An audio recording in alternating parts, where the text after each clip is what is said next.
সুপ্রভাত বন্ধুরা, কেমন আছো? আশা করি সবাই ভালো আছো, সুস্থ আছো।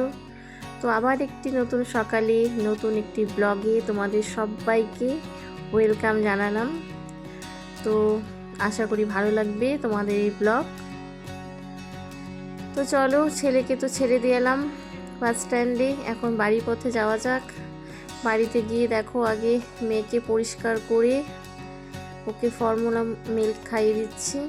আর আমার মেয়েকে খাওয়ানো তো জানোই, তোমাদের আর নতুন করে বলার কিছু নেই। অনেক ভুলিয়ে ভালিয়ে পটিয়ে তবু ওর মুখে কিছুতেই মানে খাওয়াতে পারি না ঠিকঠাকভাবে। তো চলো, অনেক রকম ভুলিয়ে ভালিয়ে খাইয়ে দাইয়ে কিছু খাবে, কিছু রেখে দিবে, তো এইভাবে চলতে থাকে। তো দেখো কত তাল বাহানা করে খাওয়াতে হয়।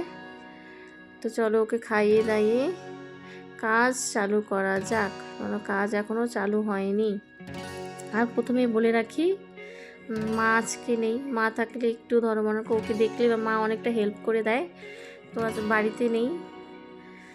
তো যার জন্য আরও মাথায় প্রেশার আরও বেশি আছে।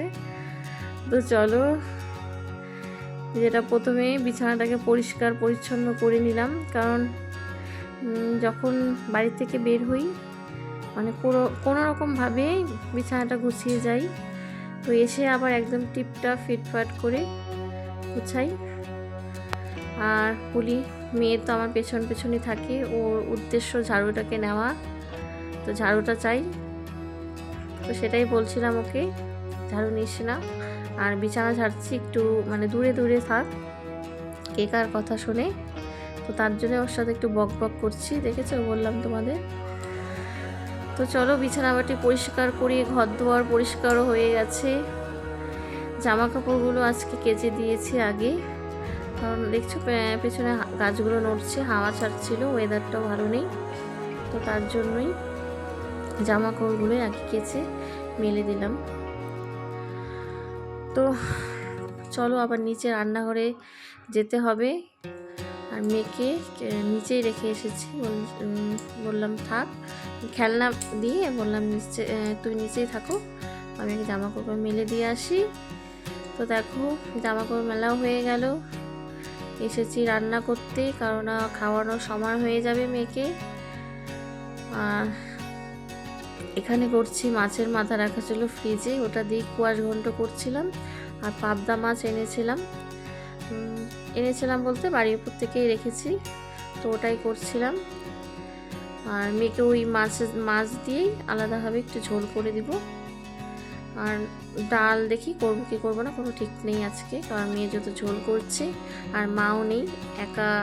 ছেলে তো কিছু মানে অন্য কিছুই খাবে না, শুধু মাছের ঝোল হয়তো খেতে পারে, মানে ওরও মানে একমাত্র চিকেন মাটনই আমার ছেলের মানে ফেভারিট খাদ্য। আর মনে করো মাছ বলো, কোনো সবজি তো খাবেই না কোনো মানে, আর ডাল মুসুর ডালটা ভালোবাসে ও খেতে। তো এই হলো খাবার। আর সব থেকে বেস্ট ওর চিকেন মাটন, ওটা পেলে মানে কোনো কথা নেই। তো চলো, ওইদিকে রান্নাবান্না হয়েছে, রান্নাবান্না সেরে মেয়েকে আমি খাইয়ে তো স্নান করিয়ে দিলাম, কারণ দেখলে ওয়েদারটা আজকে ভালো নেই। আর রান্না করেছি কিন্তু রান্নাঘরের কাজ হয়নি, মানে রান্নাঘর পরিষ্কার পরিচ্ছন্ন হয়নি, বাসন মাজা হয়নি। তো রান্নার পরে যা কাজকর্ম থাকে আর কি। আজকে সকালবেলা আমি স্নান হয়নি, কারণ বাথরুমটা ক্লিন করব, তার জন্য আজকে সকালে স্নান করিনি। তো পরে একবারে মেয়েকে ঘুম পাড়িয়ে তখন অনেকটা ফ্রি থাকবো, 1-2-1.5 ঘন্টা তো ঘুমাবেই, তখন একবারে বাথরুমটা ক্লিন করে তারপর স্নান করব। তো খুব তাড়াতাড়ি করছি।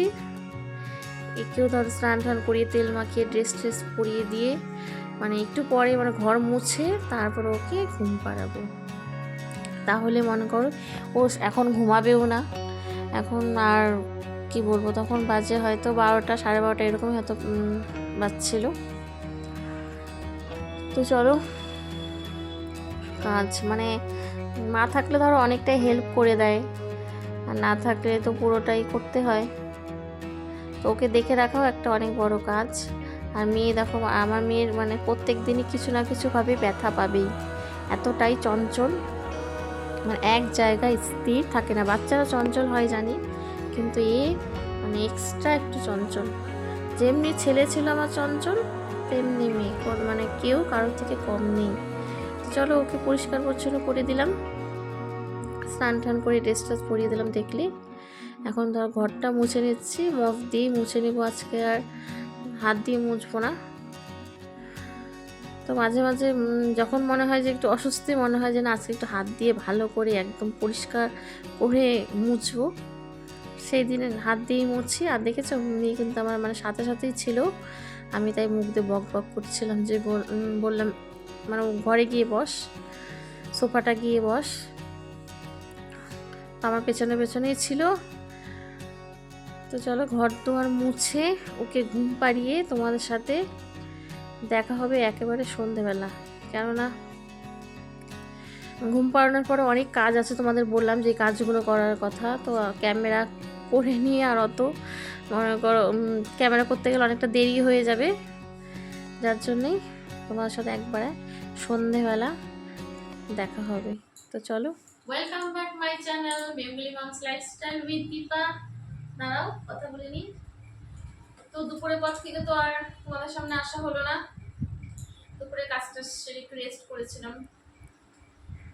তোমার ছেলেকে নিয়ে তো সন্ধ্যার পরে জানো একটু ব্যস্ত থাকি, এদিক ওদিক যাওয়া থাকে, করতে দিয়ে আসা নিয়ে আসা থাকে।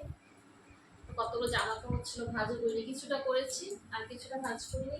এই ওটা তো ওষুধটা পড়ে যাচ্ছে, মানে দুষ্টামির শেষ নেই। চলো জামা কাপড় গুছিয়ে নি, আর রাত্রের খাবার তৈরি করা হয়নি, দেখি রাত্রে এখন কি করবো, তরকারি তো রয়েই গেছে।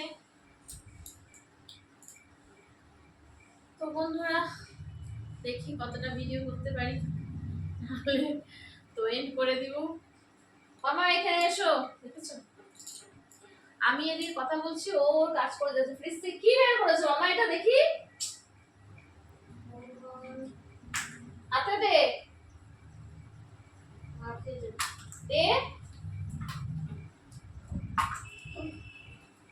এটা দাঁতে জেলটা দেখেছো, জেলটা নষ্ট করে দিয়েছে। মানে বললাম না, এই যে তোমাদের সাথে কথা বলছি, ওর কাজটা ঠিক করে নিয়েছে। ফ্রিজ থেকে দেখো এটা ওষুধটা বের করে সব দেখো পুরো আর্ধেক বের করে ফেলে দেবো।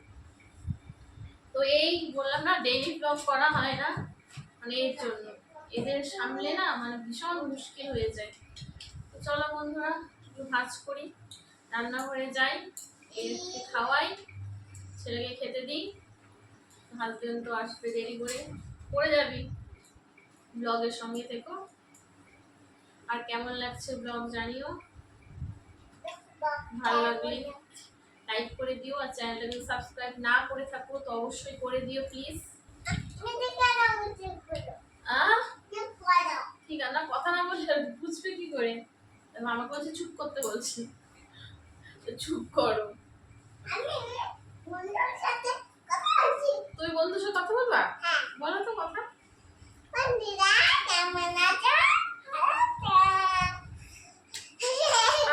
তুই ব্লগ করবি, ঠিক আছে? বন্ধুরা কেমন আছে, ভালো আছে, মার দেখা দেখি মেয়েও শিখে গেছে। ঠিক আছে বন্ধুরা, এগুলো গুছিয়ে জায়গায় রাখি। বন্ধুরা ভিডিও এখানে এন্ড করছি, টাটা বাই বাই।